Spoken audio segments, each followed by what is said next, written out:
আপনাদের কি মনে আছে বাংলাদেশের একমাত্র ফ্র্যাঞ্চাইজি হিসেবে রংপুর রাইডার্স বিশ্ব মঞ্চে একটি টুর্নামেন্টের শিরোপা জয়লাভ করেছিল?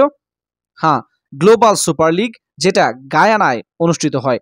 চলতি বছরে অনুষ্ঠিত হতে যাচ্ছে গ্লোবাল সুপার লিগের দ্বিতীয় আসর।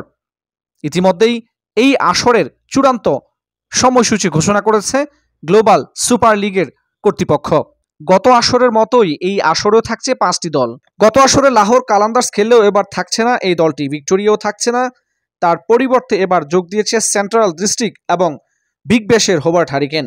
10ই জুলাই থেকে 19শে জুলাই পর্যন্ত হবে গ্লোবাল সুপার লিগের এবারের আসর। উদ্বোধনী ম্যাচে 10ই জুলাই সেন্ট্রাল ডিস্ট্রিক্টের মুখোমুখি হবে দুবাই ক্যাপিটালস। ম্যাচটি অনুষ্ঠিত হবে বাংলাদেশ সময় রাত 8টায়। রংপুর রাইডার্সের প্রথম ম্যাচ 11ই জুলাই গায়ানার বিপক্ষে মুখোমুখি হবে রংপুর রাইডার্স, যে ম্যাচটি অনুষ্ঠিত হবে বাংলাদেশ সময় বিকাল 5টায়। 19শে জুলাই ফাইনালের মধ্য দিয়ে সমাপ্ত হবে গ্লোবাল সুপার লিগের দ্বিতীয় আসর।